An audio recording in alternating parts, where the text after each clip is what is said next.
गाय का मूत्र पीने के फायदे क्या है? उस कैंसर जैसी बीमारी से कोई बचा सकता है तो गाय का मूत्र बचाता है। 2024 में चांद पे पहुंचे हुए भारत के लोग। राटौली गांव में पीछे एक ट्रांसफार्मर लगा हुआ, लेकिन दोस्तों बार बार इस ट्रांसफार्मर पर रात में दिन में आग लग जाता है, बार बार तार जल जाता है, लाइन कट जाता है। ट्रांसफार्मर में देवी देवता और भूत प्रेत का साया। भारत के इतिहास में और आपने आज तक ऐसी घटना नहीं सुना होगा, किसी बिजली के ट्रांसफार्मर में भूत प्रेत भगाने के लिए किसी सिद्ध भगत जी को बुलाया। ये न्यूज सच्ची है। बिजली आने पर ट्रांसफार्मर की पूजा करके भूत भगा रहे हैं। शुद्ध देसी गाय के गोबर से यदि आप स्नान करते हैं, गोबर को शरीर में मलते हैं, उसको रगड़ते हैं चेहरे पर, तो त्वचा संबंधी आते हैं अभी पुकी महाराज पर। पहले इस केस से स्टार्टअप करते हैं। करीब 2 महीने पहले जुलाई में यूपी में एक बाबा जी का सत्संग रखा गया था, जिसमें 80,000 लोग आने वाले थे, पर 80,000 लोग नहीं आए। 2.5 लाख से ज्यादा लोग एक ही जगह पर आ गए। ये सत्संग था सूरज पाल सिंह का, AK नारायण शाकाहारी भोले बाबा, जिनके ऊपर पास में sexual assault and another criminal cases रह चुके हैं और वो जेल भी जा चुके हैं। भगवान है क्या वो? और कौन है? हाँ, नारायण शाकाहारी। सत्संग खत्म होने के बाद जब भोले बाबा सत्संग से निकल रहे थे, एक बड़ा भीड़ आपस में धक्का मुक्की करने लगा है। पता है क्यों? आप थे, आपने सुना था अपने कानों से? हाँ, फिर से बताइए क्या कहा था? बाबा ने कहा कि मेरे चरणों की रज लेके जाना और ले जाके अपने घरों में किसी को भी प्रॉब्लम हो उसके माथे पे लगाना, उससे उसकी समस्या सॉल्व हो जाएगी। तो लोग रज के चक्कर में उधर एकदम भगदड़ मच गई। वहाँ पर खड़े हुए 2.5 लाख लोगों का ये मानना था कि उनकी पैर की धूल भी अगर हम छू लेंगे तो हमारी जिंदगी खुशहाल हो जाएगी। वो पैर की धूल लेने के लिए 2.5 लाख लोगों में भगदड़ मच गई, जिसमें 121 लोगों की जान चली जाती है। ये कोई जालियानवाला बाग या कोई आतंकी हमला या कोई सिविल वॉर नहीं चल रहा है कि 121 लोगों की जान चली गई। ये सत्संग में 121 लोगों की जान चली जाती है। क्यों? क्योंकि वो ये मानते थे कि उनके पैरों की धूल लेना जरूरी है। आज की तारीख में जब हम AI ChatGPT भारत में हम इन सब चीजों की बात करते हैं, तब एट द सेम टाइम हम ये सब भी कर रहे होते हैं। एक बार हमारी रावण से बात हुई, फोन कॉल पर। शुद्ध देसी गाय के गोबर से यदि आप स्नान करते हैं, गोबर को शरीर में मलते हैं, उसको रगड़ते हैं चेहरे पर, तो त्वचा संबंधी जितने रोग हैं वो समाप्त हो जाते हैं। उस कैंसर जैसी बीमारी से कोई बचा सकता है तो गाय का मूत्र बचाता है। आप यूपी में 2.5 लाख लोग एक जगह पर देखकर शॉक्ड हो। पटना में बागेश्वर धाम बाबा का सत्संग रखा गया था, उसमें 10 लाख लोग एक ही जगह पर एक ही ग्राउंड में आ गए।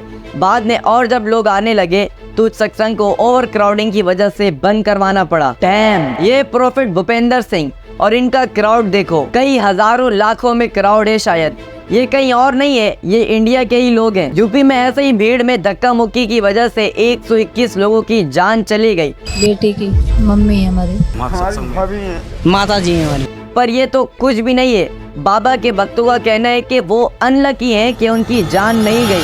लोग लिटरली उनको भगवान मानते हैं। मैं इस बात में कोई झोल नहीं कर रहा हूँ, सच में लोग उनको भगवान मानते हैं। अच्छा, आप तो अपने आप को भाग्यशाली मान रहे होंगे कि कल मैं यहाँ पर नहीं पहुँच पाई। बेटा, हम भाग्यशाली नहीं मानते, हम दुर्भाग्य मानते जो हम यहाँ नहीं आए, और इसी में मेरी भी मौत हो जाती, मुझे बड़ी सुख थे।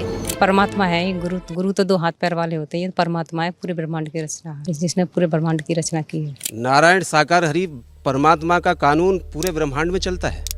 पूरे ब्रह्मांड की गेंद उनके हाथों में है। ये कहीं और के लोग नहीं है, ये हमारे पड़ोसी मुल्क भारत के लोग हैं। लेकिन बात असल में इससे भी बुरा है दोस्तों। भारत के नौजवानों को, बच्चों को बचपन से ही साधु बना दिया जा रहा है। भारत के छोटे छोटे बच्चे उन चीजों में अपनी पूरी जिंदगी बर्बाद कर रहे हैं। ये भारत को ग्रो करने में, अपनी फैमिली को ग्रो करने में मदद नहीं करेंगे।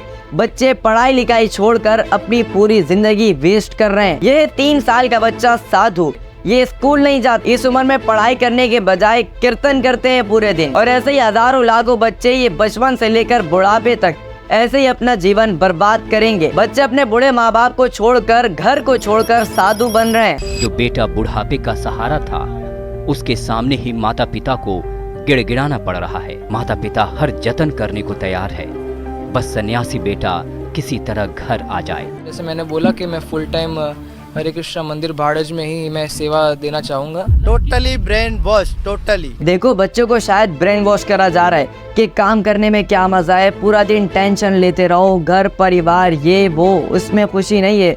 खुशी तो पूरा दिन भजन करने में है, आराम करने में है, वो सब तो मोह माया है। ये सब मोह माया है, मोह माया त्याग दो, ठाकुर जी के चरण में आ जाओ। और क्या है इस दुनिया में? हाँ, ठाकुर जी के चरण में आ जाओ और जब खाना नहीं मिलेगा ना तब भीख मांगना और उसको दान का नाम दे देना। अगर पूरा देश यही चीज फॉलो करे तो सोच लो फिर देश का क्या हाल होगा। और क्या लोग ना शीशे वाली जो बिल्डिंग्स में आके खड़े होकर ऐसे खड़े भी होते हैं, किसी हाथ में कॉफी का मग होता है, कहता है प्रभु जी ये तो वहाँ बहुत खुश रहते होंगे। मैंने कहा नहीं प्रभु जी, ये खुश नहीं है। आते हैं इनके ऊपर थोड़ी देर में। लोगों को काम करना नहीं पसंद, लोगों को ऑल टाइम रिलैक्स करना है। ये एक बहुत पुअर माइंडसेट है जिसकी वजह से आप देखोगे कि इंडिया में अमीर और अमीर होते जा रहे हैं और गरीब।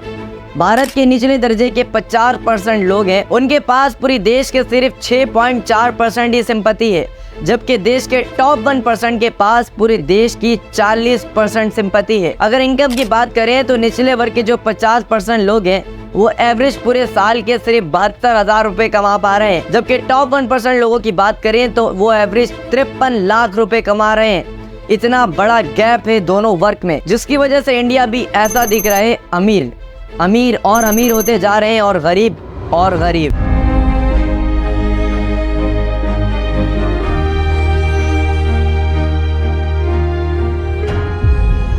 सबसे बड़ी और चौंकाने की बात तो ये है कि पूरे एशिया के सबसे बड़ी बस्ती जो है वो उसी शहर में है जिस शहर में एशिया की सबसे एक्सपेंसिव बिल्डिंग है, धावारी बस्ती और एंटेलिया। देखो, पूजा पाठ करना, भक्ति करना, भजन करना, कीर्तन करना आप करो, आपको किसी ने मना नहीं किया आपके देश में, पर पढ़ाई करना, हकीकत को जानना, साइंस को पढ़ना इतना ही जरूरी है, काम करना बहुत जरूरी है। अब गौतम अडानी या मुकेश अंबानी जी को ही देख लो, वो रिलीजियस हैं, वो पूजा करते हैं, वो उन सब चीजों में नहीं पड़ते, इसलिए वो इतने अमीर हैं। और दूसरी बात, जो गरीब हैं, लोगों के पास नौकरी नहीं है, काम नहीं है, इन्फ्लेशन इतनी तेजी से बढ़ रहा है कि लोग स्ट्रेस महसूस करते हैं और उनके पास और जाने के लिए पुश हो जाते हैं। ये आने वाले इंडिया के फ्यूचर का सवाल है। और एजुकेशन से लेकर अनएम्प्लॉयमेंट तक, अमीरी से लेकर गरीबी तक, भक्ति से लेके अंधभक्ति तक, पॉलिटिक्स से लेके हिंदू मुस्लिम तक, ये चीजें जुड़ी हैं इस पूरे खेल से। मैं आपसे रिक्वेस्ट करूंगा कि आप पूरा वीडियो देखे बगैर किसी भी कंक्लूजन तक ना पहुंचे। आइए एक पूरे ट्रैप को समझते हैं कि कैसे भक्ति नहीं, अंधभक्ति की वजह से, माइंडलेस भक्ति की वजह से देश के गरीब और अमीर होते जा रहे हैं। आज का भारत दुनिया को भरोसा देता है। फर्स्ट सेंचुरी के भारत में you can bet on India. किस स्केल और स्पीड पर आज परिवर्तन आ रहा है, ये सुनकर आपको भी गर्व होगा। एक इंसान जब मिडिल या गरीब खानदान में पैदा होता है तब उनके पास प्रॉब्लम बहुत ज्यादा होती हैं कंपेयर टू एक अमीर आदमी। तो आपके पास पैसा नहीं है तो प्रॉब्लम्स बढ़ेंगी, और जब प्रॉब्लम्स बढ़ेंगी तो आपको पता नहीं है कि प्रॉब्लम्स को कैसे हैंडल करना है। और डेली आप खाना भी पौष्टिक नहीं खा रहे हो, जिसकी वजह से आप तरह तरह की बीमारी में मुब्तला हो रहे हो। और जब एक एक करके बहुत सारी मुश्किलें एक साथ एक इंसान को घेर लेती है तो ऐसे में क्या करना है कुछ समझ नहीं आता। वो डर जाता है, वो चाहता है कि किसी भी तरह से प्रॉब्लम सॉल्व हो जाए, कुछ चमत्कार हो जाए, कोई तो आए और उनके प्रॉब्लम को सॉल्व करने में उनकी मदद करे। और ठीक इसी चीज का फायदा उठाते हैं हमारे ग्राउंड पर बाबास। ऐसे ही झूठ मूठ की बातें बोलने वाले लोग आपको हर धर्म में मिलेंगे। अगर आप इंडिया के विलेजेस में जाओगे, आपको हर एक सिंगल गांव पर, आपको हर एक दूसरे गली पर एक बाबा जी बैठे हुए मिल जाएंगे। मोस्टली आपकी मजबूरी का फायदा उठाने के लिए बैठे होते हैं। ये सारे लोग बुरे नहीं होते, पर ज्यादातर लोग आपसे पैसे हटने के लिए या अपनी पॉजिटिव मार्केटिंग करने के लिए बैठे होते हैं। आप अपने प्रॉब्लम लेकर जाओगे उनके पास, वो आपको एक जड़ी बूटी थमा देगा और आप बिना किसी सवाल के ये कौन सा पेड़ है, इससे क्या होगा, इसे क्या करना है, आप उनसे बिना कोई सवाल किए आप घर आ जाते हो और आप उनको 500 से 1000 रुपए पकड़ा देते हो। और लोगों की इसी इनसिक्योरिटी का फायदा उठाना आज के डेट में स्टार्टअप बन चुका है। ये गंभीर से गंभीर बीमारियों का पानी में फूंक मारकर इलाज करता है, अगरबत्ती घुमाकर हर रोग को छू मंतर करने का पाखंड करता है। इस्लाम हुसैन और जनाब का पेशा है ये लोगों को थप्पड़ मारकर, उनके बाल खींचकर और धक्का देकर प्रेत बाधा दूर करने का दावा करता है। मौलाना ने एड्स और कैंसर तक का इलाज कर दिया है। और सबसे बुरी बात तो ये है कि सन 2024 में भी हमारे माशरे में बहुत कॉमन है। है।